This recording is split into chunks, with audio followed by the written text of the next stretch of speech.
Hello, everyone.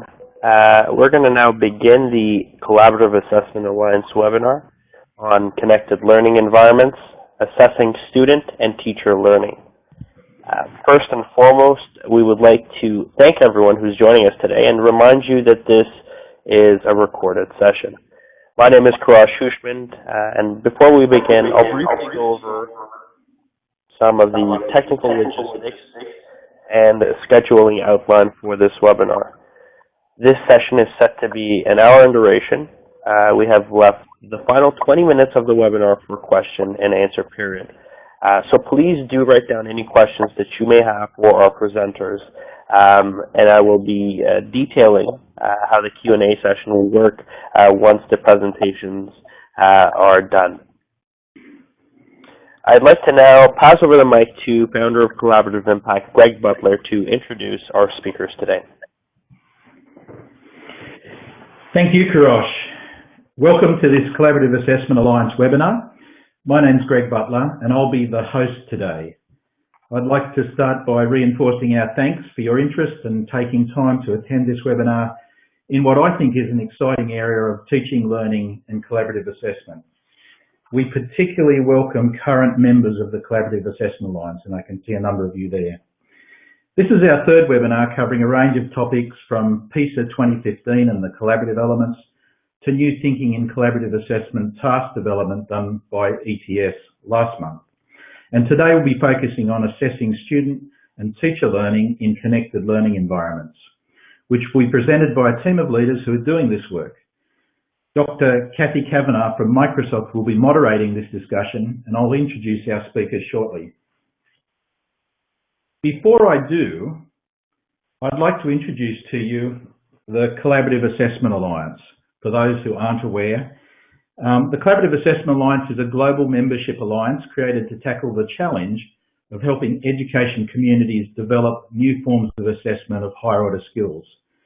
And I want to acknowledge our founding partners, including Cambridge University Press, Collaborative Impact, ETS, Intel, Janison, Microsoft, and Promethean. When we set up this alliance, we were thinking about what is the challenge that we really face about shifting assessment, and there are probably many challenges that you face in your work wherever you are. The one that we wanted to target down on was really helping educators and students have effective digital formative assessment tasks to guide their teaching and learning practices in ensuring students are developing 21st century skills. And in doing that, create the supporting ecosystem of professional development materials, strategies that work, etc. And so that's really the work of the Collaborative Assessment Alliance, is focusing on that. It works by bringing together membership alliances made up of quite often a few organisations in different parts of the world, with a focus on the creation of collaborative assessment tasks that align to local needs and local context, but build into them the notions of 21st century skills and how we can start to measure those to help teachers inform their teaching and learning. In doing so, we're building local capacity, transferring knowledge and experience as each member alliance starts to create tasks and share their tasks with others. And we're informing this work with the outputs of the ATC 21S work, but more broadly also the increased focus in this domain over the last couple of years, but it seems to be even getting more focused, from the private sector to research institutes to other organisations. And that's really why we do these webinars, is to share some of the learning, but also promote dialogue around this important topic. So, I'd like to now introduce our moderator and our two speakers for today. So, Dr. Cathy Cavanaugh is Director of Teaching and Learning for Microsoft's Worldwide Education Group, and she works with education systems around the world. Cathy's research and publications focus on improving technology-empowered teaching and learning in virtual schools, online and blended learning, teacher development, mobile learning, and integration of devices into schools. She'll be joined by Dr. Wendy Drexler, who's Chief Innovation Officer at the International Society for Technology and Education and has over 20 years of K20 experience in teaching, administration and research in schools, universities and private sector organisations. Wendy has extensive experience in teaching, learning and measurement in online and blended environments. And I'd like to introduce Dr. Chris Sessums. He's Chief Learning Officer at Estuary, which is a professional learning company based in Baltimore. Chris's work has focused on learning and leadership with technology, with an emphasis on social media and teacher professional development. So now I'd like to hand over to our presenters, and Cathy, I'll hand over to you. Thank you very much. Great, thank you very much as well. I'm glad that we have this opportunity to talk with you today and share examples of connected learning environments. I believe they touch on multiple points of Greg's 4 points of the Collaborative Assessment Alliance. Our goal today is to share real-world examples of scalable student and teacher collaborative learning environments where meaningful learning and assessment are happening, and most importantly, to open discussion about accountability and evidence in those environments. The work that you'll be hearing from Wendy and Chris started when we were colleagues at the University of Florida, and I believe that these are very innovative approaches that they'll share and that they represent the future of teaching and learning. So we'll start with Wendy talking about personal learning environments. Great, thanks Cathy, and thanks to everyone who's here. It's really fun to be part of this webinar. Looking forward to the questions that come as well.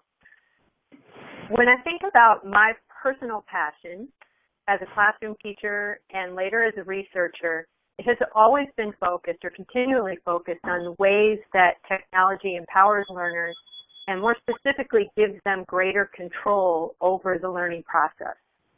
So when you think of environments or even activities that give students the opportunity to have this kind of autonomy and control, you can really begin to imagine that assessment can become a challenge. And we're going to talk a little bit about that, but I want to give you some background on that project. First, I will define PLEs the way that we approach them in this particular project with K-12 students.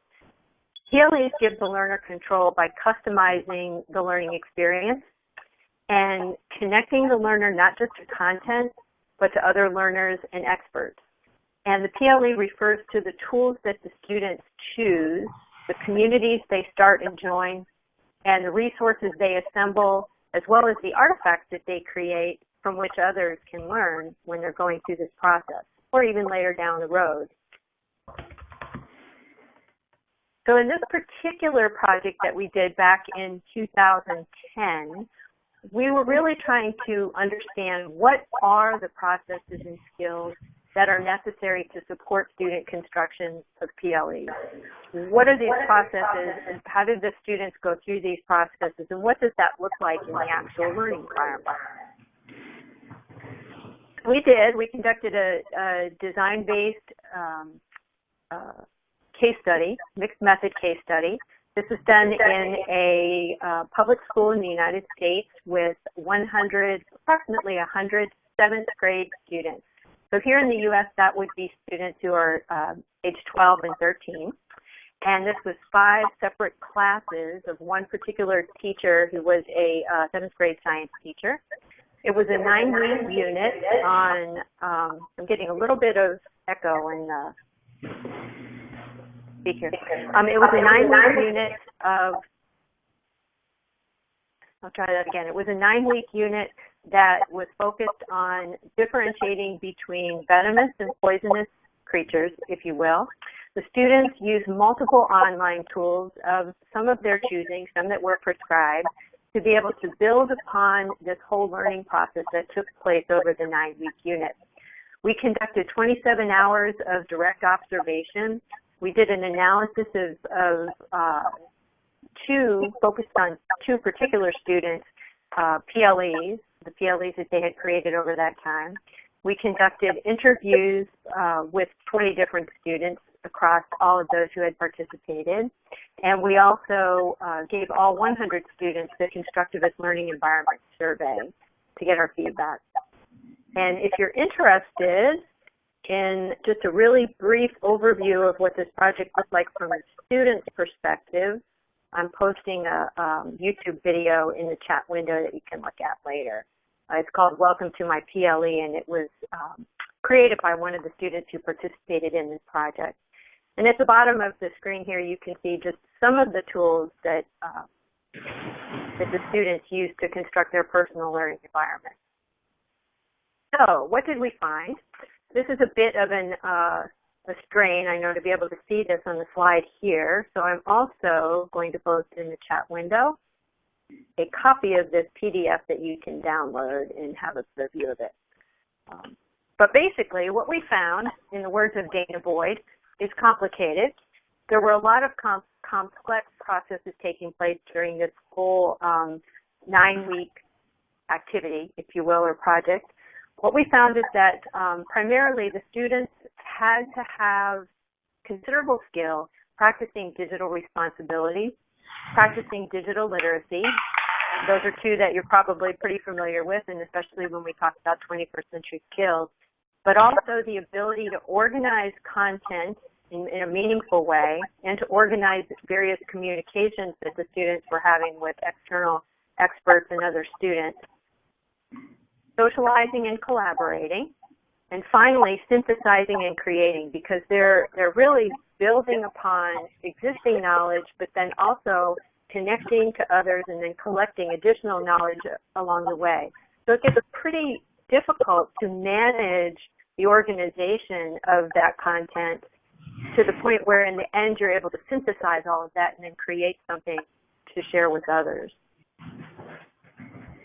So when we think about this sort of complex learning environment that the students have created, you begin to say, okay, what does assessment look like in this kind of empowered, autonomous learning environment? And what we did as part of this project is that over that 9-week period, there were really daily formative assessments, and they took the form of just about everything that you could think of. The students were doing regular blogging and reflecting, so we know that reflection is a very important part of the learning process. They were not graded on that reflection, but were checked if they were doing that reflection and getting feedback from the teacher based on those reflections. It was also iterative, whereas an example was students reaching out to experts in the field, and these were experts who were university experts on the various venomous or poisonous creatures that the students had been researching. And, oh, have you lost me? Hello?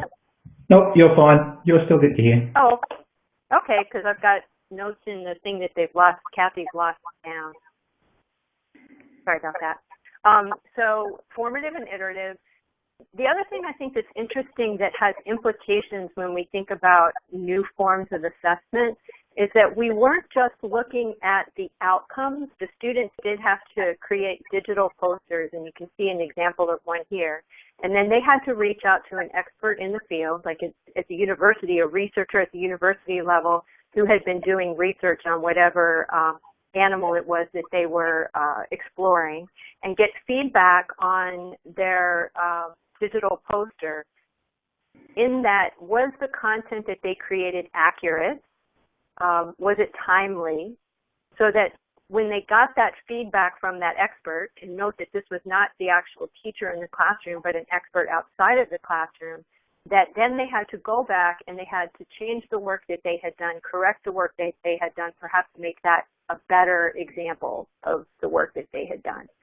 So we weren't just looking at the teacher doing the assessment in the classroom. We were looking at self-assessment and reflection.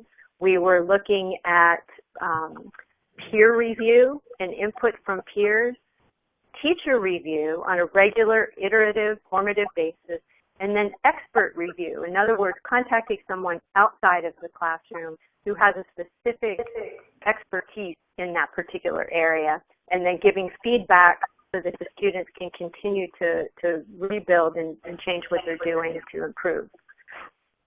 So this was one of the projects that I wanted to provide as an example. And because I had done this work before, once I moved on to the work that I did at Brown University before I ended up at ISTE, which is where I am now, we did a project that was similar in that we use this concept of crowdsourcing assessment.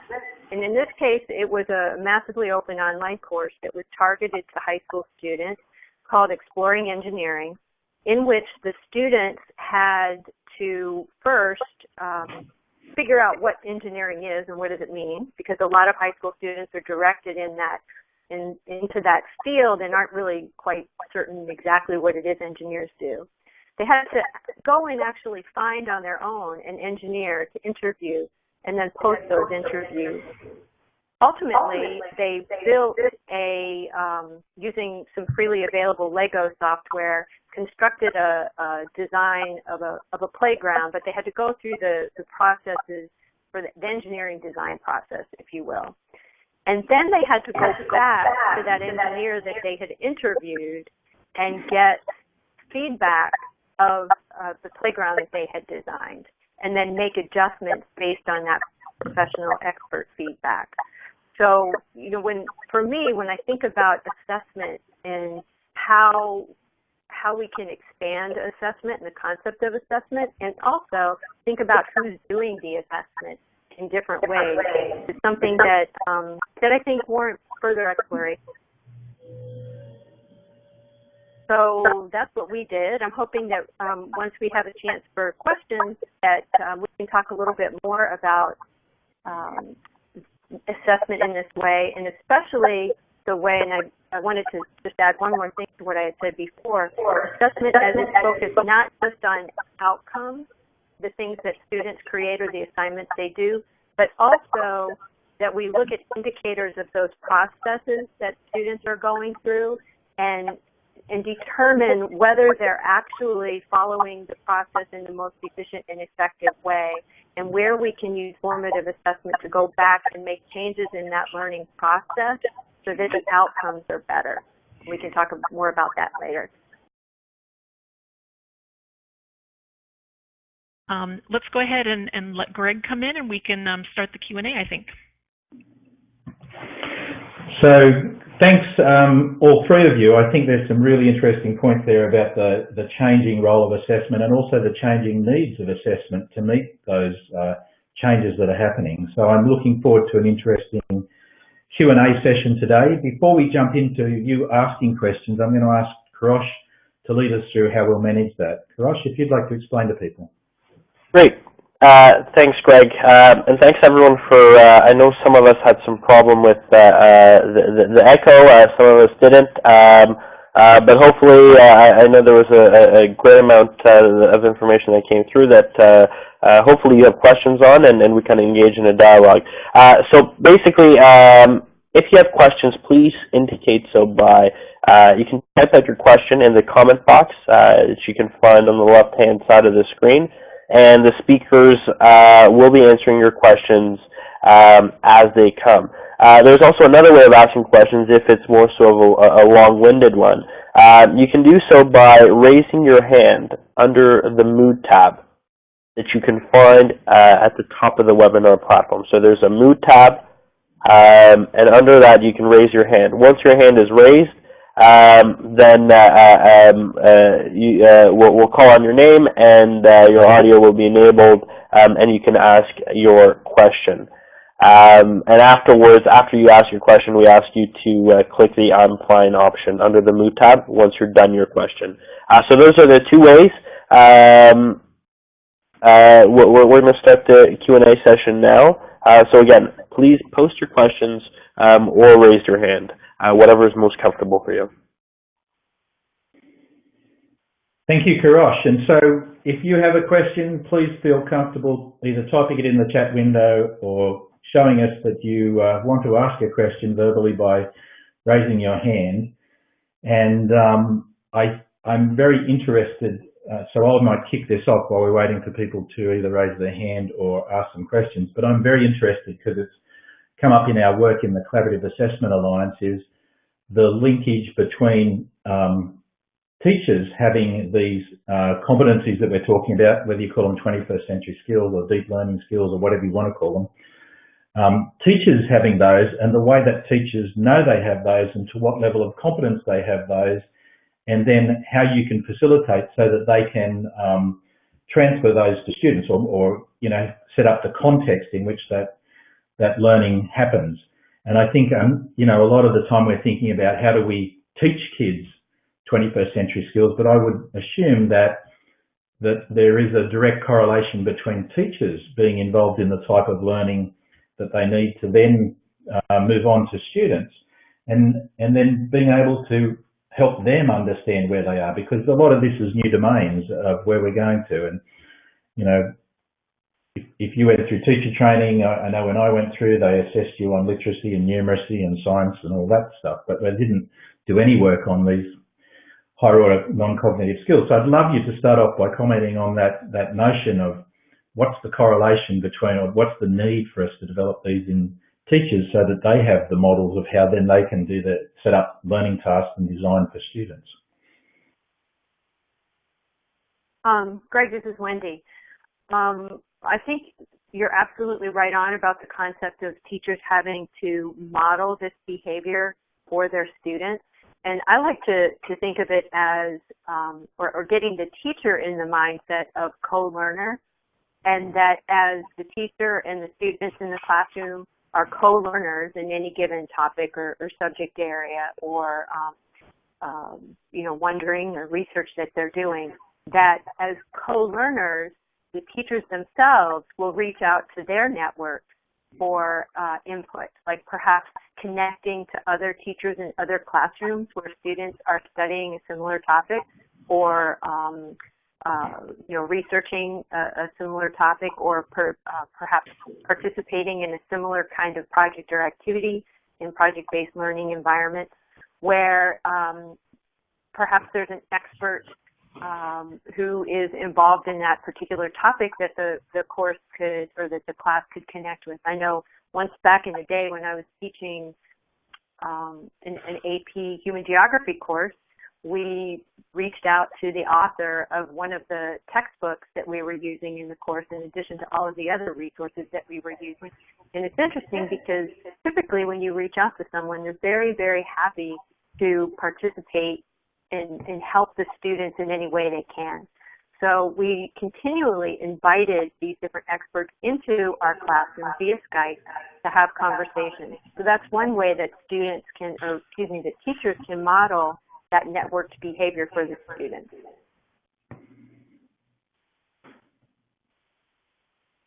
Great. Any other response from Chris or Cathy? Because we have some other questions here we can move on to too. I'll just say really quickly that what Wendy has described from her experience and from the experience that many of us share has been backed up by research. Some of Darling Hammond's work, OECD, show that 21st century teaching is an innovative way of teaching, and innovative teaching happens best in schools where teachers are parts of communities of practice or professional learning communities. So it takes that kind of using the same tools and using the same methods and using a collaborative process, I think, to do what Wendy's describing and bring teachers as co-learners in these new learning environments.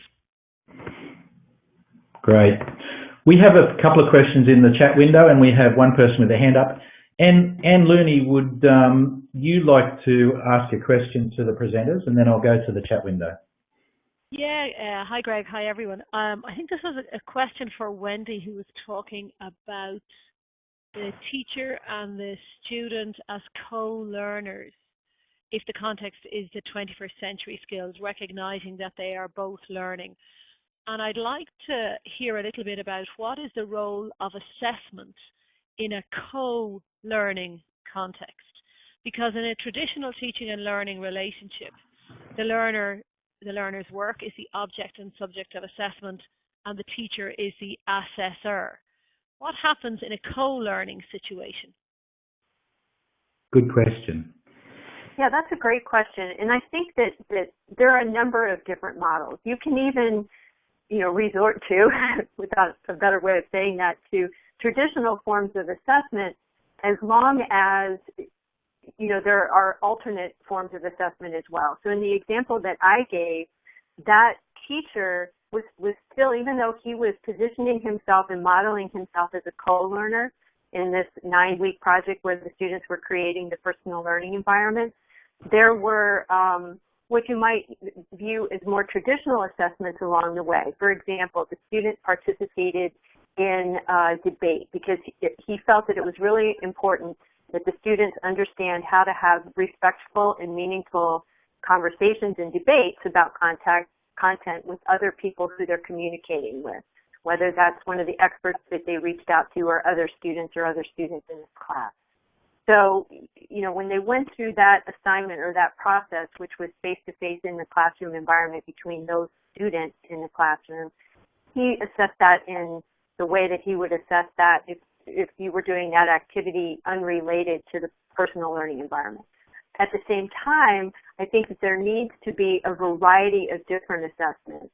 So, and someone, I don't know if it's the same person in the chat window who asked that question relative to how do you do meaningful assessment when you've got, when you're doing collaborative work.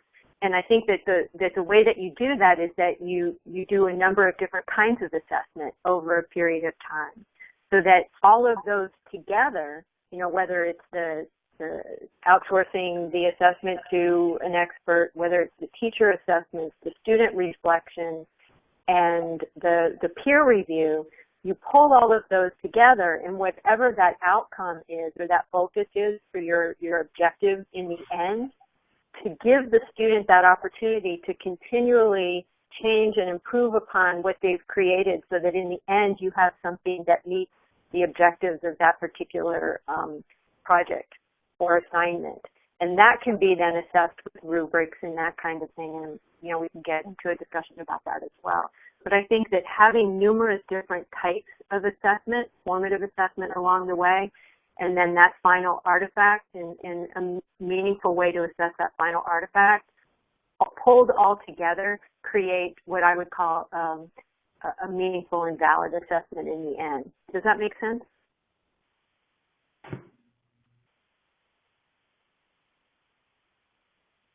Yeah, so Wendy, I think you may have addressed the question about how to document learning in a specific content area, and the fact that collaboration means a lot of different things. It means collaborating with the teacher, collaborating with experts, as well as collaborating with other students. And in your example, there were ways that individuals could be held accountable even though they were involved in many collaborations. Exactly. Thanks. And oh, go on. Sorry, Chris, is that you? No, I was just going to add really quickly. In the course I taught last fall at the university, working with pre-service teachers, we co-created the assessments together. So, for example, we looked at what were the objectives for a particular activity, and then because they were learning to be teachers, it was very easy for me to say, then let us together figure out, well, how will we know that we've accomplished this task?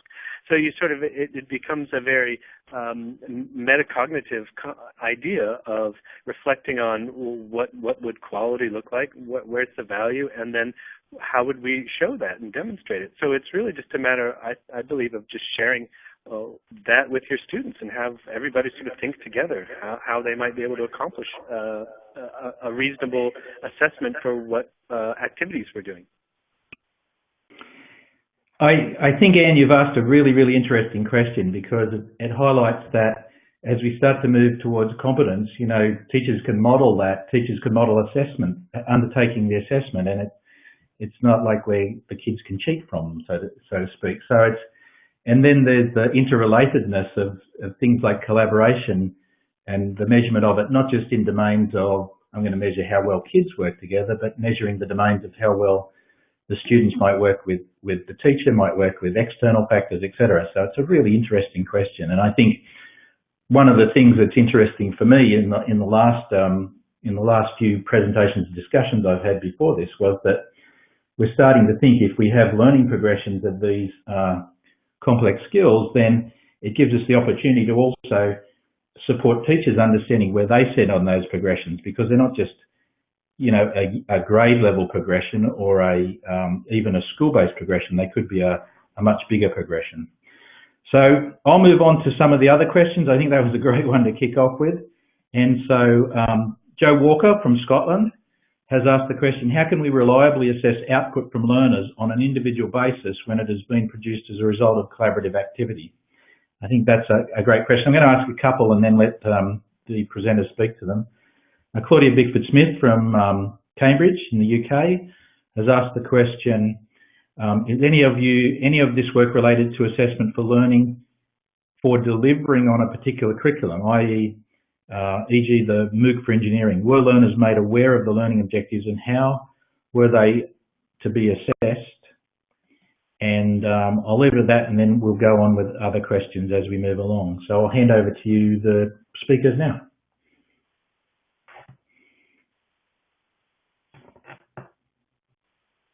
So I guess I'll go ahead and answer the question about the engineering course. The way that worked is the course was divided into 3 different parts, as I had said before. The first section was on learning about engineering as a field in the many different fields of engineering. And yes, the students were made aware of the objectives in each of the different sections of the course, what the outcomes were, and in some cases a rubric of what those outcomes should be. So, for example, they were directed to ask some specific questions when they did the interviews, and then to add some questions of their own, and then to post those interviews and reflect on those. In the second part of the course, where they're actually using the Lego tool that I described to develop the playground, there were very specific specifications, if you will, of what that playground needed to provide and how it would be provided. And then once the students did that, they were also given some additional constraints, which caused them to have to redesign, so that they were getting some of that experience in the process, the design process. But ultimately, what they created had to meet those specifications. So if you think of the specs kind of like a rubric in a way, that then they could take those specifications along with what they had created and go back to the engineer who they had interviewed to give them some feedback and help on that. And then there were they also posted those, in this case, to a Flickr account in which the other students in the course could provide feedback. So in that case, they had their own reflective feedback, or reflection, if you will. They had the opportunity to go back to an expert, and I'm using, finger quotes around that because this is someone who they identified as an expert, and get that feedback. And then they also had feedback from peers. And then in the last section, what they were required to do is build a program of study around engineering. In other words, go to different universities, the university they may be interested in attending, identify a course of study so that they understood what the requirements were for, what requirements they would have to meet to get into that program, and hopefully be able to think about that ahead of time. And that program of study was built upon whatever the type of engineering was that they wanted to pursue. So I think those are really, in a way, 3 different examples of, they knew the objective ahead of time. There was a rubric involved in one of those, and there were pretty clear guidelines for the work that they were going to do in that particular course, versus the personal learning environment where the objectives and outcomes were shared, but the student had a lot more autonomy and control over how they met those objectives. So I hope that helps. Hi, I'd like to address Joe's question about how can we reliably assess output from learners on an individual basis when it has been produced as a result of collaborative activity.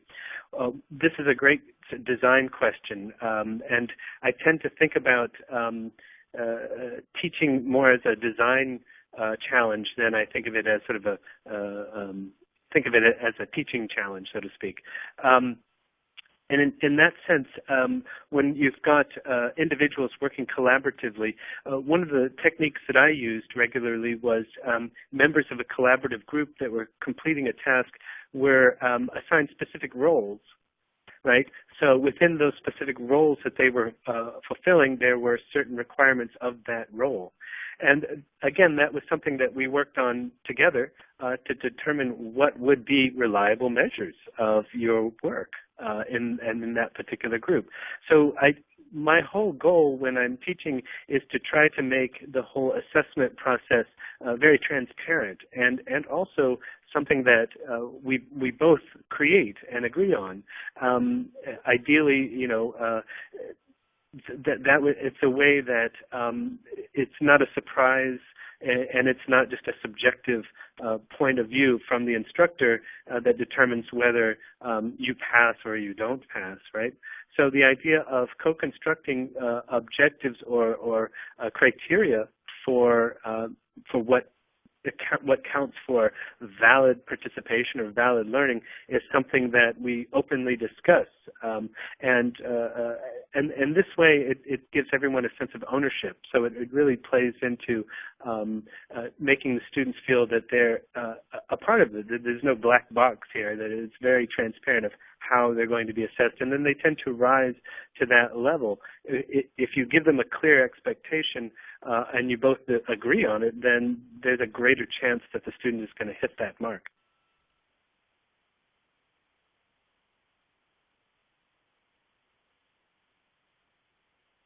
We are running out of time, so I'm going to hold up. There's been a great discussion going on in the chat window. Hopefully you people have been able to follow that, and there are a number of questions there, but there's sort of been discussion around them or clarifying points I might make. I think there's some really interesting points there. I think you know, people have highlighted that the change here is a challenge, and that's good. It is good, and that's partly why we're doing this work, because we want to foster discussion around the change that's happening and to make it more transparent and involve more people in that discussion. I would like to thank you all for your contributions. Particularly, I'd like to acknowledge our speakers, Cathy, Cavanaugh, Wendy, Drexler, and Chris Sessums. And we appreciate you guys presenting, but also fostering such a rich discussion and really interesting work. And I'm sure that, and I can see they're putting their emails in the window, so in the chat window. So if you do have any individual follow-up that you'd like to with any of the three or all three, I'm sure they'd be open to that.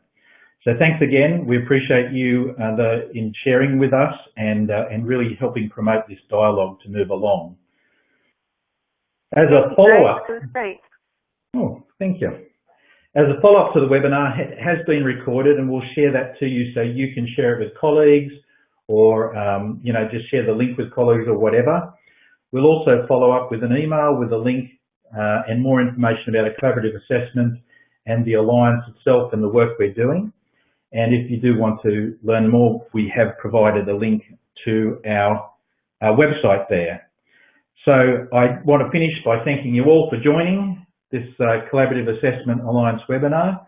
And again, I just want to acknowledge our founding partners who are making this work possible, and the members of the Alliance who also are pushing the boundaries and taking the courage to push those boundaries around assessment and teaching and learning. So thanks again, everyone. I wish you well today and appreciate you taking the time to be on the webinar. Thank you. Thank you. Thanks, Greg.